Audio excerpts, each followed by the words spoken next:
So now we come to a bit more of a problematic part because, as you can kind of see, the front of the tombstone is not supposed to be able to slide into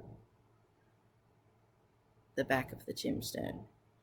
So I can probably, of course, get this hot glued at the top, but I'm going to have to fudge again on those sides. And is that where I am risking losing structural integrity again?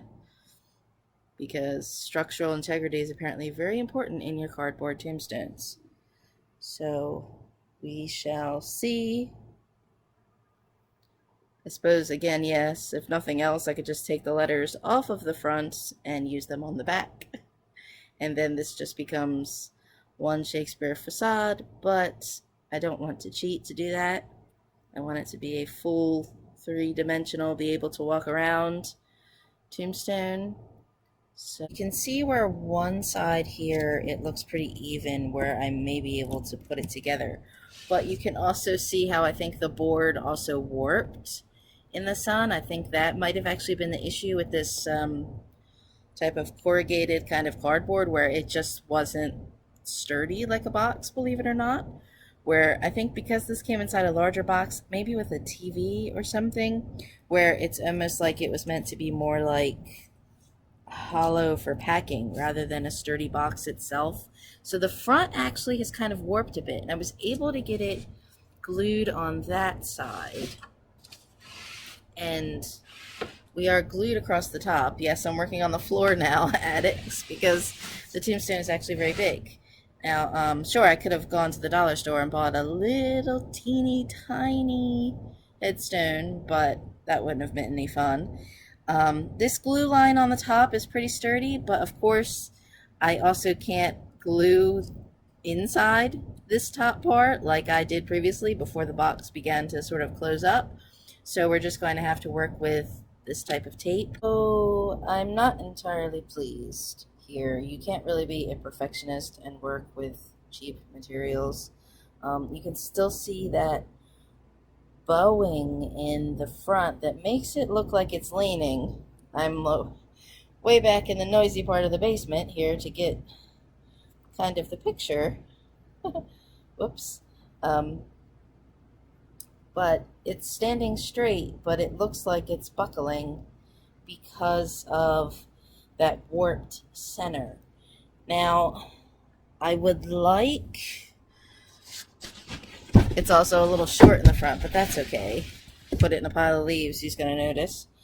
I would like to have some kind of cardboard maybe to give it a base where I can lift this a little to bring it normal. I can do it with two hands, not when I'm holding the camera. So, but I don't really have a piece of cardboard that fits. I'm going to have to jury rig something, and then that's not going to make it structurally supported. Again, I could use like really like a block of wood would probably be like the best kind of help. I'm just going to have to hunt around for a little something to fix that. So I can proceed on the painting. The painting is the easy part, but it's just really going to bug me.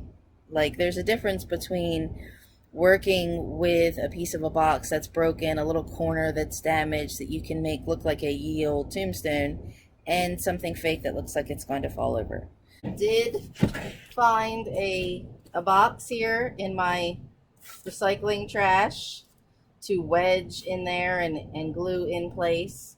No endorsement there of the box, but from when I moved down here, I had just the pile of cardboard that I kind of accumulated in this recycling box, and I haven't yet brought it upstairs to throw it out, and it just keeps on giving. That's where I got the cardboard to fix my canvas frames. So maybe it's handy to have some trash around. I don't know. And that kind of actually, instead of having it collapse inward a little bit, maybe it bows outward a little, but that's okay because, I don't know, you want the front of the tombstone to have nice impact although I still feel like it looks maybe slightly crooked or a little off center. I mean, it's okay to work with the cardboard boxes if there's a dent in the corner or if it's bent somewhere, you can work with that. It makes it look like a rugged kind of damaged tombstone. But when it's something big like this, do you feel like it's leaning or lopsided? And I think that may just be an optical illusion. I mean, you don't want it to look like something that looks like it's going to tip and collapse at any minute. And I think because the sides here now have a little bit of bevel from where we've had to kind of glue and tape and piece these boards together, this side, you see, is different in that regard. I feel like when you're looking at it with the tape, that it feels like an optical illusion, that it's bad. But I think we can fix that with our painting system that we have. We're going to start on the back. That makes it a little easier. You can already see in some places here where I have some of that green. I'm not sure if on some of the fancy pictures of the other cardboard tombstones, if that green shows up. And I don't want to go over, again, repeat the whole process for the tombstones because I already did that in the DIY cardboard tombstones video. So you can rewatch all of that. But I just wanted to show up close where you can see the different technique. And instead of the browns, this was all done with, some of it was actually gray paints. They do have ones that are called granite or pavement, and black and white, and then again a couple of these different green shades. So I have some of those here now. This is different lime, cherry green, I don't know, lime tree green, okay. And pewter rainy day, that's what this one is called. Okay, it's rainy day gray. That's kind of fitting. It's a pretty rainy day right today. And even the grays, sometimes I would also play with, because occasionally maybe, I don't know, certain ones maybe have more of a blue kind of look to them. So even the grays, sometimes I played with on the palette, again, mixing the colors between actually adding more white or more black to a gray as well. And some places, if I'm looking very, very closely, which again, I think people are not going to come up to your yard and look for inspection really closely on your tombstones, but looking up close at them now, I can see that there are some parts that have where you can see some of the paint lines and it's a little speckled, maybe almost as if you can see a little bit of the cardboard underneath. But that kind of, when you're looking up close, you think, oh gee, you notice that. I noticed that because I'm being a perfectionist about it. But from far away, you don't see that. You just see these sort of cobbled, kind of marbled kind of look together. I have my messy palette again. Remember, I am not Bob Ross being super pretty with this, Rob Boss. But mixing them together, actually, and again, black is very strong. So, sometimes it's just fun just to mix the colors.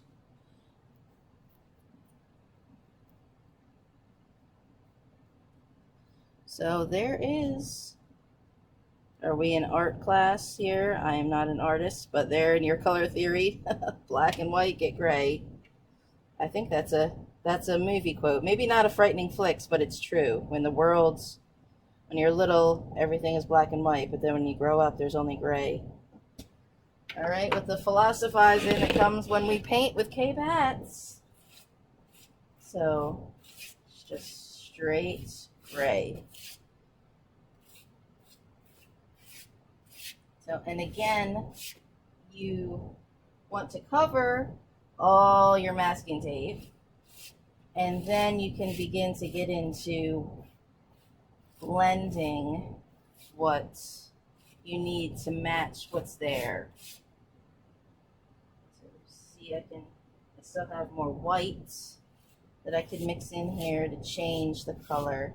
And again, that's to create a visual sense of dimension and texture. You could just spray paint everything in one gray coat and call it a tombstone. But then maybe, to me, that's a little deceptive of it's just cardboard. It's something straight. Where rather than make it have some sort of the illusion of texture. Again, as you're blending, remember you also, if you're at a corner, you can't just stop one color on one side and start it on the other side. So things do have to kind of continue around the stone. The illusion of stone. This may take a few hours longer, just in drying segments, because obviously I can't just flip it over and start working on the other way, you know, without marring my paint job and my table. So that's really the only time consuming thing here is just paint drying time. But all of these projects I've done have taken just a long weekend, really, 3 days worth. So again, for time and money and just the repairs, that's not bad. I'll take that. And it's not the, again, we tend to think that certain DIY or having to fix something means that it was crappy, that it wasn't as good to begin with, but that's not the case. If anything, sometimes it's more, I get the chance to make something better. I get to rework on something again. Now you can see here, definitely, ooh, I'm touching it and I'm getting paint everywhere already. Pay attention, Kbatz. You can see where this is a darker new paint compared to this lighter paint here, which was a lighter gray. And again, that's where some of this little streaky can kind of come in. You don't have to, oh no, I have to repaint the entire thing over again. You can kind of use that kind of splotch to your gain. It's not a mistake, which you can see I have already done here. There are some spots where things are dark against that light. So that's okay.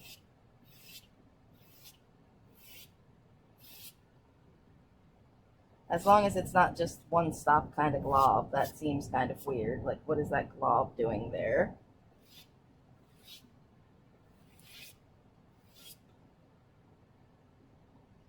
Now, if anything, this strip seems kind of light, which maybe doesn't match the darker piece.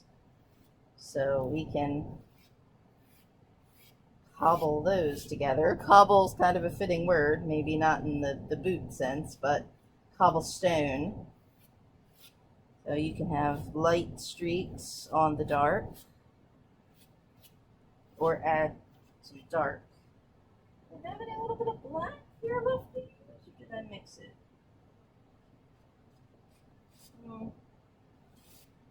And again, sometimes this is just letting it dry and taking another look at it and saying, well, I think maybe this could use more here, or this could use more there.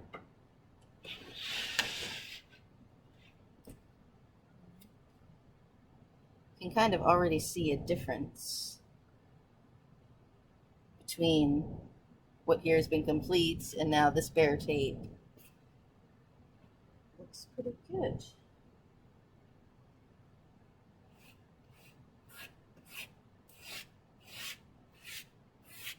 And again, I'm going in the line of what I think the tombstone would be. That's why the top stone would also be going in straight direction. So you have to both get that coverage there and then make it match seamlessly with these lines. But again, that's all post-production. There's some more white.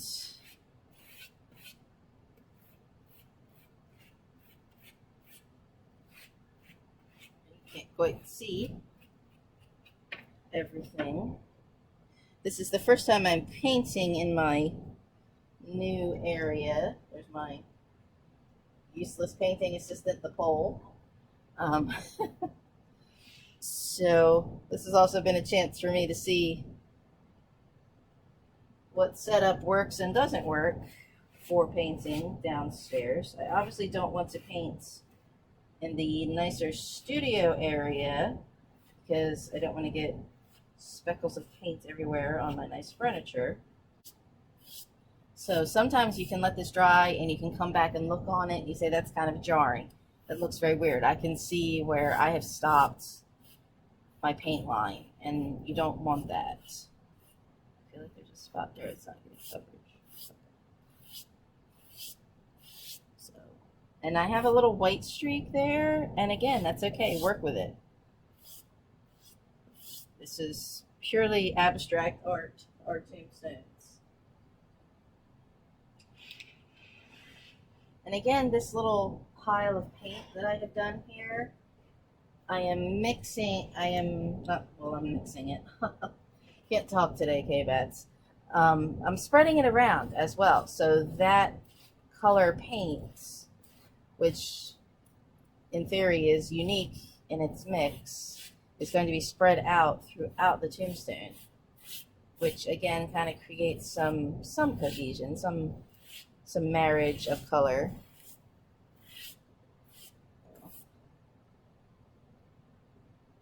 I don't know if Bill's happy with my job, but it doesn't matter because he's there. Again, I realize for some people this may be too morbid right now. Sometimes I go through that myself, where we can't make light of death. But then at the same time, there are times where I think maybe no, we should stop and be reminded.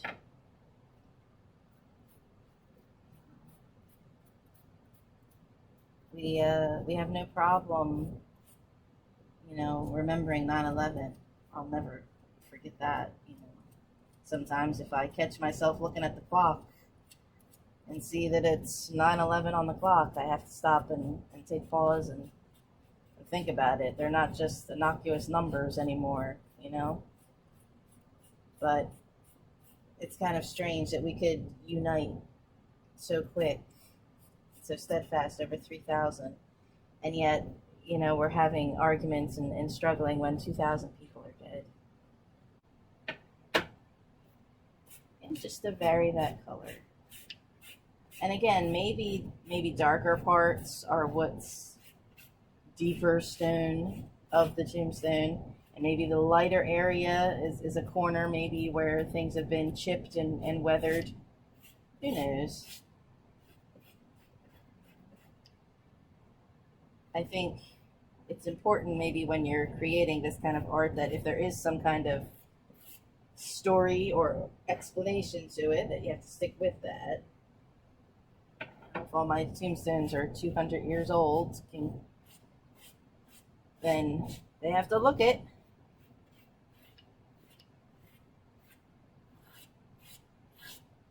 And while I'm over here painting cardboard, I'm not the only loony person who uses scraps for Halloween.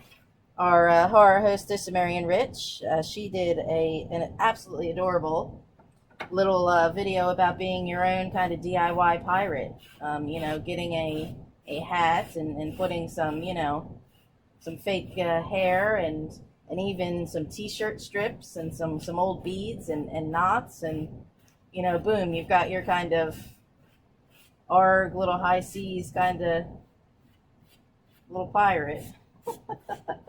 I think it'd be really cute if you had an old hat to pin part of it back to make a tricorn kind of old-fashioned hat. I love C.S. Forester's Horatio Hornblower books. Absolutely adore them. They're some of my favorite books. Lieutenant Hornblower is very, very awesome. They're stuck out on the high seas with a crazy captain.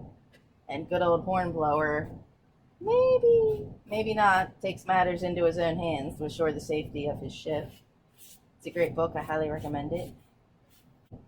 that this straight gray is quite light in comparison. But we can blend that. And again, it's great when some of the paint is still wet. You can get a kind of, not serrated, striated kind of color to that. And again, this part that's kind of beveled, I may even work with this more, putting some, maybe more some dark in here. Maybe the tombstone has been cracked. Maybe somebody did try and break in and steal Shakespeare's skull. That's actually a real thing. For those who are interested in more straight Shakespeare, I have written at my blog, I Think Before I Review, on a lot of Shakespeare. I did a brief Shakespeare and horror video, and I have all those links for some of the reviews I've written. And there's a couple great documentaries about Shakespeare's tomb, and of course the writer, the authorship question. So if you're interested in just kind of medieval macabre, Shakespeare is a great place to start. And it's not lofty if you don't make it lofty. I think a lot of people think that Shakespeare is some kind of high concept, and some of the analysis is, but you know, some of it's just some great stories. And if you're looking for something to do with the kids at home, heck, throw on some of the costumes, and you know, all the world's a stage. I have added some black to that straight gray, and you can kind of see maybe that's what this was previously, some of this gray and black mixed together. And I like the idea that there's, again, a color series here. There's some really, really dark, there's still some black, and then there's still kind of this in between. So again, with the Bob Ross, with like the multicolors on the brush, I can kind of add difference to this, to these. So it's not flat, it has sort of value series of the color, which is what we want.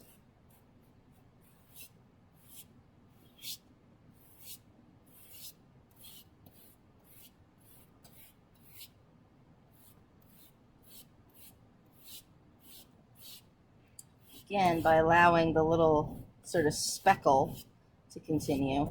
If you were outside, perhaps you may even get a little crazy with the where people kind of clap their brushes together, or do the kind of flick with your hands to get a kind of speckle effect. So it's whatever works for you. Of Shakespeare, I shall also give a shout out to Only Lovers Left Alive.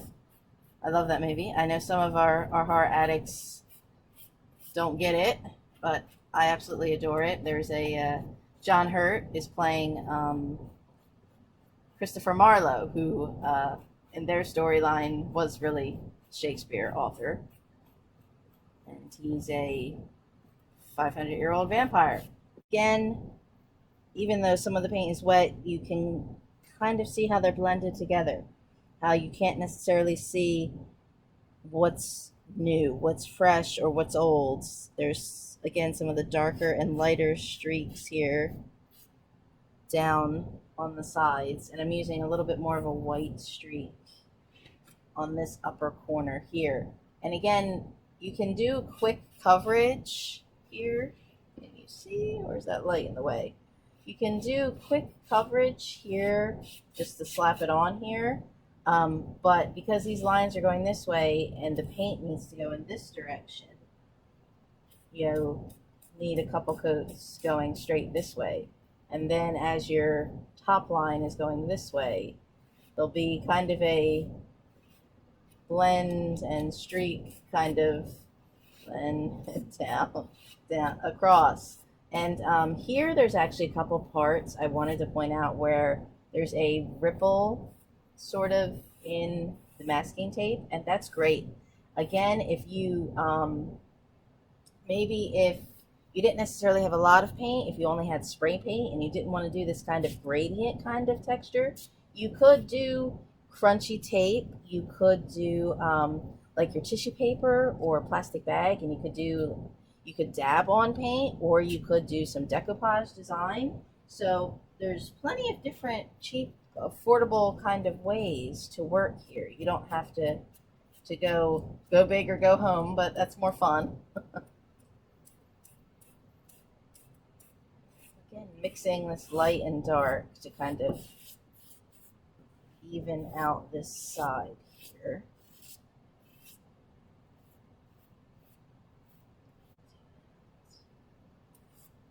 And again, maybe it looks scary, but it's not. We can work with that. We can absolutely work with anything. All right. Now I'm getting too Bob Rossy again. That's okay. Maybe that is, heck, some bird poop that came by and got on your tombstone. Hey, it happens. Okay, my husband has just pointed out something amusing that I had completely forgotten about that I think may be bothering some folks on camera. I'm not left-handed. Um, he likes to joke that I am left-handed. I'm not. I write with my right hand, and I am predominantly right-handed dominant. My sister is left-handed, but I have found that I have always done more artistic things with my left hand. I paint with my left hand. I draw or color with my left hand. Um, so, like my sister actually is kind of odd. She writes left-handed. She is left-handed, but she does a lot of things right-handed because she went through that phase where you go to school and every teacher tries to switch you out of it. Every teacher wants you to be right-handed.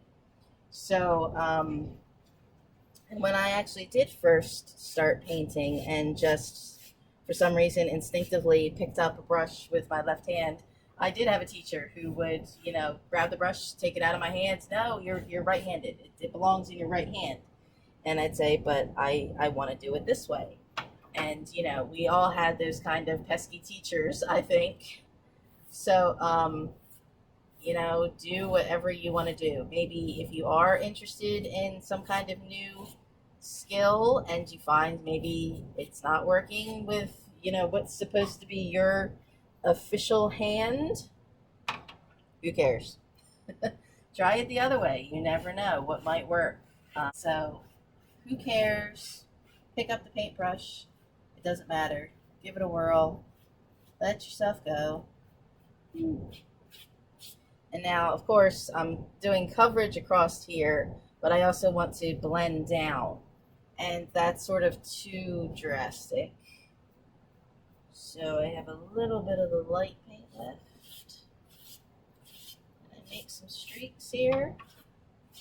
I think I need to mix a slightly different paint color because this, especially this little white patch here, it's not white, but it's too bright of a gray. And here I've got the dark green, so I need something in between here to blend that gray together. Light on the front here.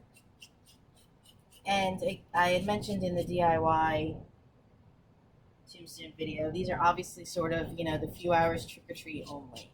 I'm hoping that this repair on this tombstone will last that long.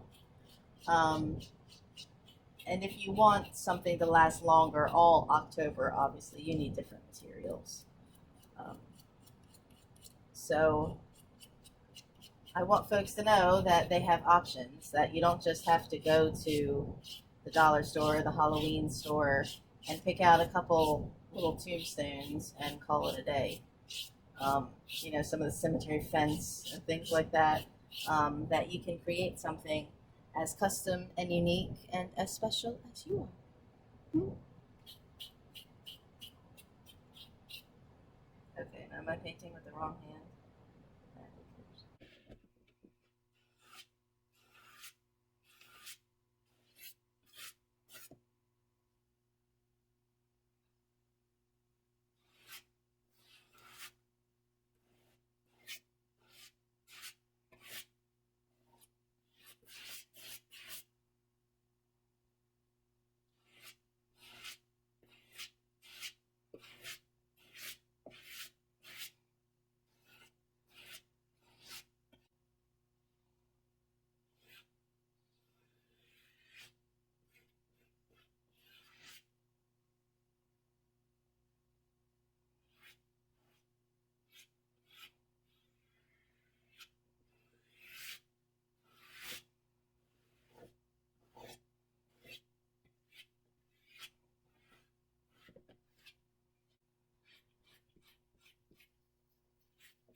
I think only have this last little front corner to cover up and blend. And of course, now that I'm finally done, after I took a break and let a part dry and then come back, that's when all the noisy fans shut off. So now it's nice and quiet. Hear when I'm talking at the end, of course. So I'm not camera ready either, but that's okay. We live in a world that creates the illusion that we always have to be camera ready at every moment. And you know what? The heck with that. Because I am painting and getting messy and I like it. And I would love to see your crafts at horroraddicts.net as well. If you've got something scary that you would like to share, you can always look at our submission page for not just writing, for music, podcasting. We have numerous opportunities, or if you just want to share in the community on our Facebook group, I'd love to see some photos of your crazy Halloween crafts and projects. I just want to blend this corner up here a little bit to match. So I hope that some of my material inspires folks. I've encouraged our hostess Marion Rich to do more crafts, and now she's showing off some of her material on horroraddicts.net, so I get re-inspired by what she does, where I say, oh, I never thought of that, I wanted to do that. So I hope I have encouraged you to take some opportunities with trash, basically, honestly. Before you throw that box out to the recycling, you know, give it a paint.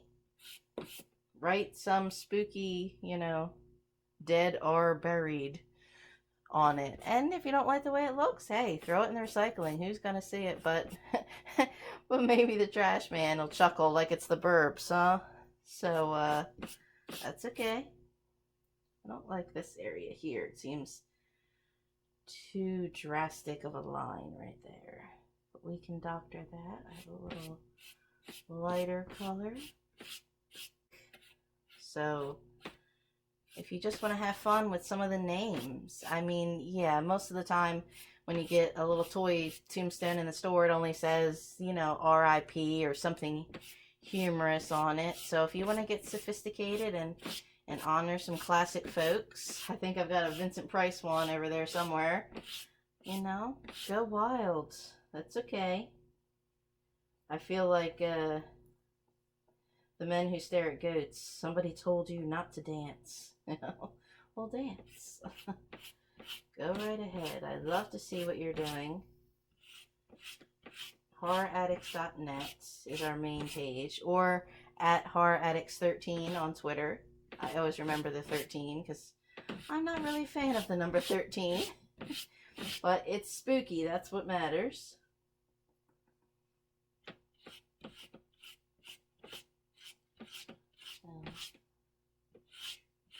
And again, some of these projects that I repaired also have how-to articles and their original step-by-step material at horroraddicts.net.